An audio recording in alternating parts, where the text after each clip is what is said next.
கோடை விடுமுறை முடிந்து பள்ளிகள் திறக்கப்பட்ட நிலையில் நெல்லை மணக்காவலம் பிள்ளை நகரில் உள்ள மாநகராட்சி தொடக்கப் பள்ளியில் போதிய அடிப்படை வசதிகள் இல்லை என அப்பகுதி மக்கள் போராட்டத்தில் ஈடுபட்டு வருகின்றனர். இதுகுறித்த கூடுதல் தகவல்களை நமது செய்தியாளர் சரவணனிடம் கேட்கலாம். வணக்கம் சரவணன், இந்த போராட்டம் தொடர்பான கூடுதல் விவரங்களை பதிவு செய்ய. வணக்கம் திவ்யா. திருநெல்வேலி மாநகராட்சிக்கு உட்பட்ட 7வது வார்டு பகுதியில் செயல்பட்டு வரக்கூடிய மாநகராட்சி நடுநிலைப் பள்ளியில் சுமார் 150க்கும் மேற்பட்ட மாணவ மாணவிகள் 1ஆம் வகுப்பு முதல் 8ஆம் வகுப்பு வரை இங்கு பயின்று வருகிறார்கள். தமிழகம் முழுவதும் ஜூன் 2ஆம் தேதி இன்று பள்ளிகளானது திறக்கப்பட்டிருக்கக்கூடிய சூழ்நிலையில் இந்த மணக்காவலம் பிள்ளை நகர் பாளையங்கோட்டை சமாதானபுரம் அருகே அமைந்திருக்கக்கூடிய இந்த மணக்காவலம் பிள்ளை நகரில் இருக்கக்கூடிய இந்த மாநகராட்சி நடுநிலைப் பள்ளியில் எந்த ஒரு அடிப்படை வசதிகளும் செய்து கொடுக்கப்படவில்லை என்றும் இந்த பள்ளியின் கட்டிடங்களானது சுமார் 3 ஆண்டுகளாக கட்டி முடிக்காமல் இருக்கக்கூடிய காரணத்தினால் மிக சிறிய இடத்திலேயே அனைத்து மாணவ மாணவிகளும் ஒரே இடத்தில் அமர வைக்கப்பட்டு இந்த பாடம் கற்பிக்கக்கூடிய பணியானது நடைபெற்று வருவதாக இப்பகுதியின் கவுன்சிலர் ஒரு பரபரப்பான குற்றச்சாட்டை முன்வைத்து இருக்கிறார்.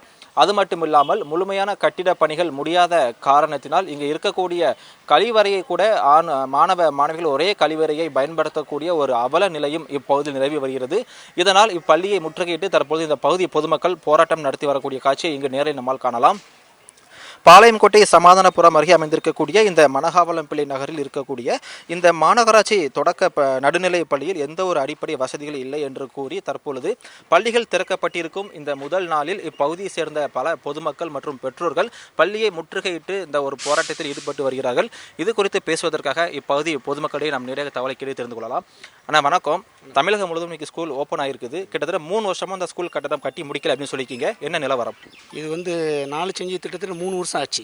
இந்த பள்ளிக்கூடம் தொடங்கி இது 3ஆவது வருஷம் நோக்கி ஓடிக்கிட்டு இருக்கு.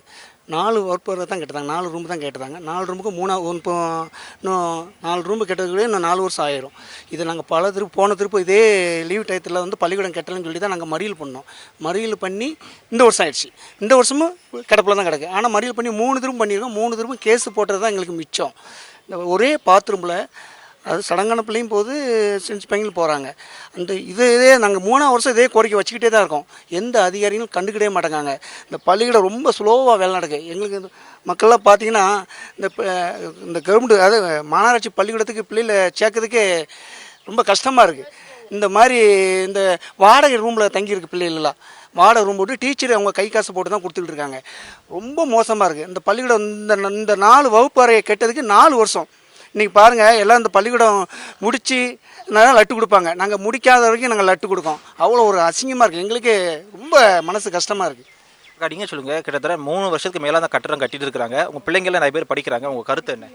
இன்ன வரைக்கும் நாங்களும் 3 வருஷமாக போராடி எவ்வளவோ கஷ்டப்பட்டு பார்த்தோம்.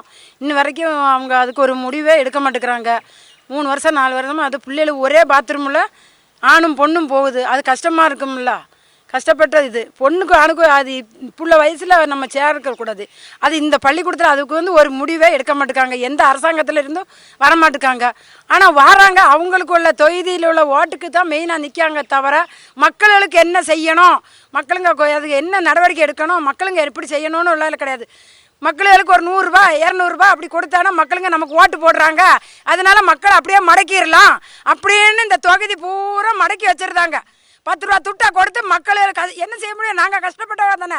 நீங்கள் ஏசியில் உட்காந்து சாப்பிட்றீங்க. நாங்கள் அப்படி கிடையாது. மம்பட்டி வெயிலில் கொத்தனார் வேலை, அந்த வேலை இந்த வேலை செஞ்சு தான், வீட்டு வேலை செஞ்சு தான் மக்களெல்லாம் படிக்க வைக்கிறோம். அந்த குழந்தைகள் நல்லபடியாக படித்து வீட்டுக்கு வெளியே வரணுமா வேண்டாமா? ஒரே ஸ்கூலில் இந்த மாதிரி ஒரு இது இல்லாத ஸ்கூலில் நாங்கள் எப்படி பிள்ளைகளை சேர்க்க, எப்படி நம்பிக்கையோடு நாங்கள் விட்டுட்டு நாங்கள் தாய் மாதிரி வேலைக்கு போக முடியும்? பிள்ளைகளை நாங்கள் எப்படி நல்லா எடுத்த முடியும்? நாங்கள் வேலைக்கு போகிற இடத்துல பக்குன்னு அடிச்சுட்டு தான் வீட்டுக்கு வர வேண்டி இருக்குது. ஒரே ஸ்கூல்ல இதுக்கு எந்த ஒரு முடிவுமே எந்த ஒரு மாஞ்சலும் எடுக்கல. போராட்டம் 1க்கு 3 திரும்ப நாங்க 3 வருஷம் பண்ணியாச்சு. இதே ரோட்ல உட்கார்ந்து 3 வருஷமா நாங்க பண்ணி, அதுக்கு 3 வருஷமா நாங்க பண்ணி எங்களை போலீஸ் கைது பண்ண வந்தாங்க. இதே மணியனே கைது பண்ண வந்துருச்சு. எங்க கைது பண்ணி தூக்கிட்டு பண்ணோம். நாங்க ஒத்துக்கிறவே இல்லை. நாங்கள் ஒரே அடிபடிமா நின்றுக்கிட்டோம். எங்களுக்கு தேவை பள்ளிக்கூடம், பிள்ளைகளுக்காக தான் நாங்கள் கேட்குறோம். இல்லை எங்களுக்கு வீடு கட்டி நாங்கள் தூங்க போகிறோமா? எங்களுக்கு வீடு கட்டி தர போகிறாங்களா? எங்களுக்கு வீடு கட்டி தரலையே. நாங்கள் அதில் தானே பிள்ளைகளை தானே படிக்க கேட்குறோம். நல்லதுக்கு தானே கேட்குறோம். ஓட்டு கேட்டு வந்தால் மட்டும் ஏன் சின்னத்தில் போடுன்னு கேட்கிங்கல்ல? 10 ரூபா துட்டு கொடுத்துட்டு எங்களை மயக்கிறீங்கல்ல? பொதுமக்கள் கூறிய கருத்தை கேட்க முடிந்தது திவ்யா. அவங்களுடைய ஆதங்கத்தை முழுமையாக வெளிப்படுத்தியிருக்கிறாங்க. கிட்டத்தட்ட 3 ஆண்டுகளாக இந்த பகுதியில் கட்டப்பட்டு வரக்கூடிய இந்த கட்டிடத்தின் பள்ளி கட்டிடத்தின் பணிகள் முழுமையாக முடியாத காரணத்தினால் இருக்கக்கூடிய ஒரு சிறிய அறையில் அனைத்து மாணவ மாணவிகளும் ஒரே வகுப்பறையில் அமர வைத்து அந்த பாடம் கற்பிக்கக்கூடிய ஒரு அவல நிலை ஏற்பட்டிருக்கிறது. அது மட்டும் இல்லாமல் இங்கே இருக்கக்கூடிய தாய்மார்கள் பதிவு செய்த மிக முக்கியமான விஷயம் என்ன பார்த்தோம்னா, ஒரே கழிவறையை இங்கே படிக்கக்கூடிய மாணவ மாணவிகள் பயன்படுத்தக்கூடிய பள்ளியில் நிலவிட்டு இருக்குது. மாநகராட்சி அதிகாரிகள் தொடர்ச்சியாக இந்த பகுதிக்கு வராங்க, ஆய்வு பண்றாங்க. ஆனால் இந்த கட்டிடத்துக்கு எந்த ஒரு முன் நடவடிக்கையும் எடுத்து இந்த கட்டிடத்தை பள்ளி கட்டிடத்தை வேலையை இன்னும் தற்போது வரைக்கும் முடிக்காமல் இருக்கின்ற மாதிரி மிக ஒரு பெரிய ஒரு முக்கியமான குற்றச்சாட்டை பதிவு பண்ணியிருக்கிறாங்க. அது மட்டும் இல்லாமல் 1ஆம் வகுப்பிலிருந்து 8ஆம் வகுப்பு வரை படிக்கக்கூடிய 150க்கும் மேற்பட்ட மாணவ மாணவிகள் வருடந்தோறும் மிகப்பெரிய ஒரு சிரமத்தை சந்திச்சுட்டு வராங்க. இந்த கல்வியாண்டில் இருந்தாவது இந்த மாணவ மாணவிகளுக்கு ஒரு விடியல் பிறந்திருக்கும் என்று எதிர்பார்த்த பொழுது தற்போது வரை இங்கே இருக்கக்கூடிய மாணவ மாணவிகளுக்கு எந்த ஒரு முன்னேற்றமும் ஏற்படாத காரணத்தினால் தற்போது பள்ளியை முற்றுகையிட்டு இப்பகுதியை சேர்ந்த பொதுமக்கள் மற்றும் பெற்றோர்கள் ஒரு தர்ணா போராட்டத்தில் ஈடுபட்டு வராங்க. திவ்யா, சரவணன், நடப்பதோ திமுக ஆட்சி, குற்றம் சாட்டுவதோ திமுக கவுன்சிலர், இந்த அவல நிலைக்கு யார் பொறுப்பு?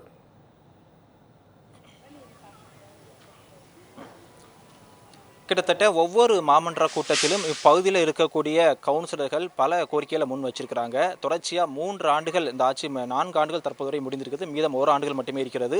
ஆனால் இந்த ஆட்சி முடிவதற்குள்ளாகவாது இந்த பகுதியில் ஒரு முழுமையான கட்டிடங்கள் கட்டித்தரப்பட வேண்டும் அப்படின்னு திமுக கவுன்சிலர் ஒரு முக்கியமான கருத்துங்க பதிவு செஞ்சிருக்கிறாங்க.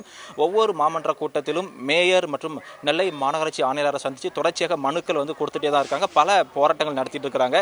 கிட்டத்தட்ட சொல்லணும்னா இந்த பகுதி பொதுமக்கள் இந்த பள்ளிக்காக போராடுறது 3வது ஆண்டு இந்த பகுதியில் போராடிட்டு இருக்கிறாங்க. 3 முறை போராட்டம் நடத்திய பொழுதும் இந்த பகுதி மக்கள் மீது வழக்கு பதிவு செய்யப்பட்டிருக்கிறது. தொடர்ச்சியாக போராட்டங்கள் ஒடுக்கப்பட்டிருக்கிறது. ஆனால் இப்பகுதியில் படிக்கக்கூடிய 150 மாணவ மாணவிகளின் எதிர்காலம் மிகப்பெரிய கேள்விக்குறியாக இருக்கிறது. தமிழகத்தில் பள்ளிக்கல்வித்துறை சார்பாக எந்த ஒரு பிரச்சனையும் இல்லை, மாணவ மாணவிகள் மிக மகிழ்ச்சியாக பள்ளிக்கு சென்றுட்டு இருக்கிறாங்க அப்படின்ற மாதிரியான தமிழக அரசு மற்றும் பள்ளிக்கல்வித்துறை அமைச்சர் கூறிய தகவலை நம்மால் கேட்க முடிகிறது. ஆனால் திருநெல்வேலியில் குறிப்பாக நெல்லை மாநகராட்சிக்கு உட்பட்ட இந்த 7வது வார்டு பகுதியோட அவலநிலையை நாம் நேரிலேயே பார்க்க முடிகிறது. முழுமையான கட்டிடங்கள் இல்லை, முழுமையான கழிப்பறை வசதிகள் இல்லை, ஒரு பள்ளிக்கு தேவையான எந்த ஒரு அடிப்படை வசதிகளும் இல்லாத காரணத்தினால் கிட்டத்தட்ட 150க்கும் மேற்பட்ட மாணவ மாணவிகள் வேறு வழியின்றி தங்கள் குடும்ப சூழ்நிலை காரணமாக இந்த பகுதியில் படிச்சிருக்கக்கூடிய ஒரு அவலநிலையும் ஏற்பட்டு இருக்குது. விரைந்து திருநெல்வேலி மாநகராட்சி ஆணையாளர் மட்டுமில்லாமல் நெல்லை மாவட்ட நிர்வாகம் இந்த பகுதியில் கட்டி முடிக்கப்படாமல் இருக்கக்கூடிய இந்த பள்ளியின் கட்டிடத்தை உடனடியாக கட்டி கொடுக்கப்பட வேண்டும். இங்கு படிக்கக்கூடிய மாணவ மாணவிகளின் கல்வி தரத்தை உறுதிப்படுத்தப்பட வேண்டும் அப்படின்ற மாதிரியான முக்கியமான கருத்தையும் பதிவு பண்ணியிருக்கிறாங்க. திவ்யா, விரிவான விவரங்களை பதிவு செய்ததற்கு நன்றி சரவணன்.